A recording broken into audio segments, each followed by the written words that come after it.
Okay. Hello, ladies. So what I want to go over today is the umpire training. Now, I've done this little booklet. Oh, look, it's backwards for you. Okay, but it's in a PDF form, and Delwyn's opened it up for me. So if you go through to, sorry, just bear with me for a second. Okay.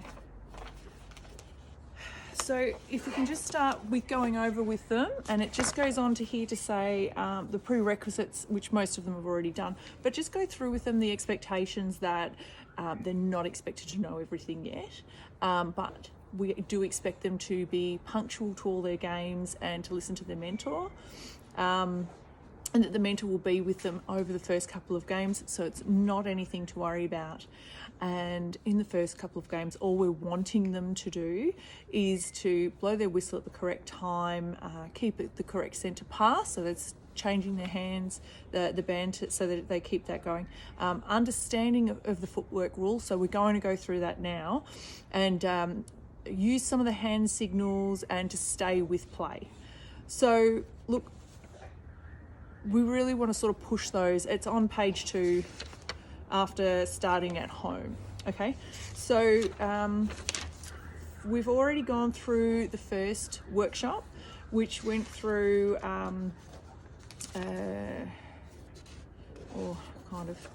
we went through a few of the smaller stuff. We went through what is a minor infringement and what is a major infringement. So let me see. If we go to workshop 2, it says minor infringements. Even though technically we've gone through toss up and held ball last session, if we could go back through some of the things that we went through last session, that would be excellent. So if we can just ask them what they remembered from last session, correct any mistakes, that's where we want to go with that. But look, the first thing we come up against is the footwork rule. And essentially, and I've put this in the very first sentence, it's about not regrounding the landed foot. So what I've got is a foot. And I think probably the easiest way to demonstrate, and I use this with state league coaches when I was explaining the double pivot or the changing of space pivot, was that if you painted the bottom of your shoe red, when that foot landed, provided you didn't place another red foot or move out of the painted space, you haven't stepped. So for instance, if I put my foot down, my landed foot, and it creates a very small, but you know, it's only cut small, sorry guys, paint on where I've put my foot. Now, if I create another paint spot here by changing that landed foot, which is the first foot that goes down after catching the ball, so we really want to stress, once they've caught the ball, it's the first foot down if they caught it in the air. If they catch it with 2 feet, it's the one that stays on the ground. Doesn't have to be the right foot, but in this case, it is, and it's left a nice red mark, right? If that was the one with change it. If they caught it with 1 foot and then put the other foot down, that first foot was obviously still their landed foot. So make effort to really point out which one is the landed foot. Now, if that player then hops, creates another red space there. So yes, definitely that would be a step. Drag, so we're moving our paint out of that space. And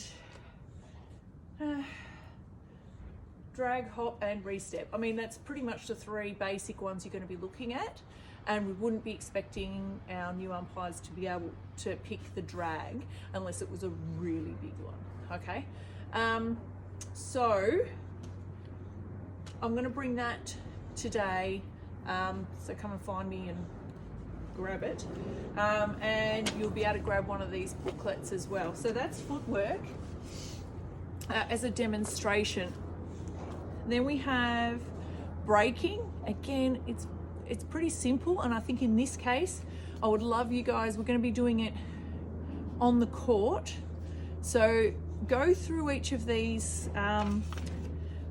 the rules that are listed here, but we've got breaking, over a third, going through the throw-in, playing the ball. Again, that one's not really something that they absolutely have to know on court for us to be mentoring them for, but it's something they need to know to learn through the rules, and that's what the workshop's for. Short pass, I think what I'm in here, I've literally, it's straight out wording from the rule book. Anything in italics is straight from the rule book. So it's important that they understand the specifics around short pass.